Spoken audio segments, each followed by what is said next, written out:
नमस्कार दोस्तों, आपने मेरे मुंह से कई बार सुना होगा कि मैं कारंजा नाम के फार्म का जिक्र करता हूं, जो कि वर्धा डिस्ट्रिक्ट में है और काली गांव है। और ये कारंजा खड़गे भी बोलते हैं इसको। तो यहाँ पर गावरान का फार्म है और बहुत बड़ी तादाद में आप यहाँ पर पक्षी देख सकते हैं।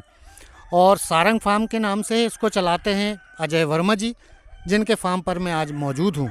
तो सबसे पहले वर्मा जी, हमारे दर्शकों की तरफ से और हमारे तरफ से इस चैनल में आपका बहुत बहुत स्वागत है। नमस्कार सर। चलिए आगे हम जिक्र करेंगे। सबसे पहले तो आप अपने इस स्थान का परिचय देंगे और आप खुद का अपना परिचय देंगे।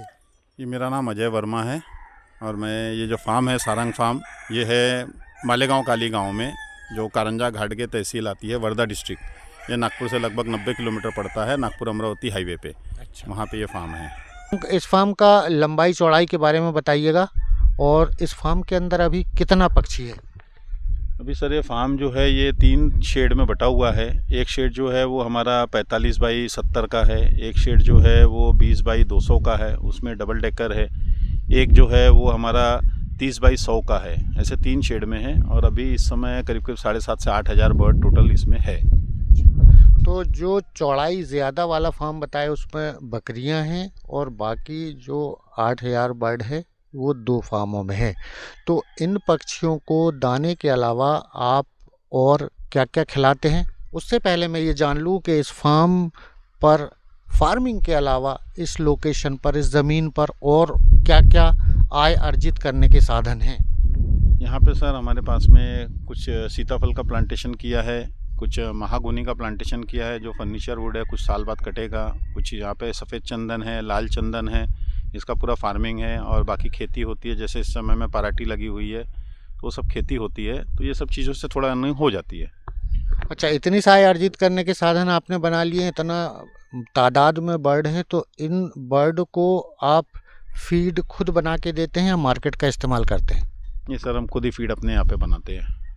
तो स्क्रीन पर फीड गोदाम आप देख रहे हैं, फीड मिल देख रहे हैं, मशीनें देख रहे हैं। और फीड के अलावा इन पक्षियों को आप क्या क्या खिलाते हैं?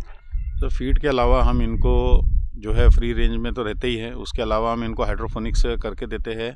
उसके बाद में हम इनको जो है अजोला दे रहे हैं। उसके बाद में हम इनको जो है वो वर्म तैयार कर रहे हैं, वो दे रहे हैं। तो बीएसएफ यानी कीड़े तैयार करके भी आप यहाँ पर बर्ड को खिला रहे।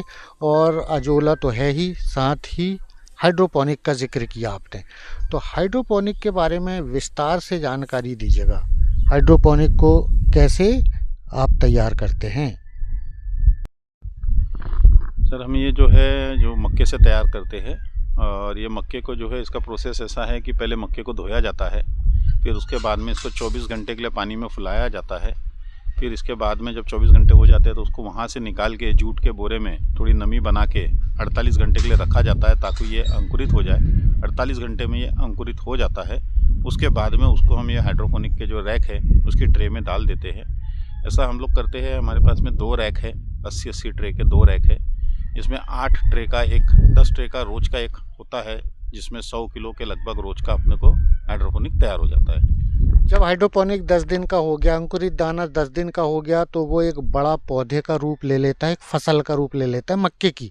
उसके बाद इसको डायरेक्ट मुर्गियों को खिला देते हैं या फिर आप चॉप करके मुर्गियों को खिलाते हैं? इसको हम लोग जो है चॉप करते हैं और चॉप करने के बाद में फिर मुर्गियों को देते हैं। ठीक है। जैसे आपने बताया कि पोटेशियम परमैंगनेट के पानी से पहले दाने को धुलना, उसी पानी में 24 घंटे रखना, उसके बाद 48 घंटे जूट के बोरे में, उसके बाद इधर रैक में आ गया। रैक में ऑटोमेटिक पानी चलते रहते हैं और नमी बना के रख के इसको पैदा करते हैं। तो इतनी बारीकी से डीपली जानकारी या कोई हमारा किसान एक एक पॉइंट को सीखना चाहे तो यहाँ पर किसानों को एक साथ ट्रेनिंग की व्यवस्था हो सकती है?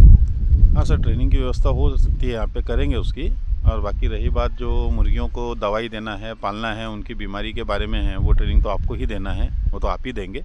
बाकी की जो हाइड्रोपोनिक है और जो झाड़ लगाना है, पेड़ पौधे है, बर्ड्स का मैनेजमेंट है, अजोला है, वर्म है और प्लांटेशन है, वो सब ट्रेनिंग उनको यहाँ मिल जाएंगी, डिटेल में बता दिया जाएगा। अच्छा, इसके अलावा अंडे से चूजे निकालने की मशीन, हैचरी, फीड मिल, फीड गोदाम, लेबर क्वार्टर, ये सारा मैनेजमेंट 14 लोगों का और 8000 पक्षी का कैसे किया जाता है, ये सब विस्तार से हमारे किसानों को जानकारी मिल पाएगी। हाँ जी सर, पूरी जानकारी मिल पाएंगी, सभी चीज़ के बारे में हम अच्छे से जानकारी देंगे। तो दोस्तों, स्क्रीन पर मोबाइल नंबर है। एक दिन का प्रैक्टिकल ट्रेनिंग वर्धा डिस्ट्रिक्ट कारंजा काली गांव के पास में। आप अगर न जीवन बेहतर बनाने के लिए एक कदम चलना चाहें तो स्क्रीन पर दिए हुए नंबर पर संपर्क करके आप एक दिन का प्रैक्टिकल ट्रेनिंग के बारे में जानकारी ले सकते हैं। बहुत बहुत धन्यवाद।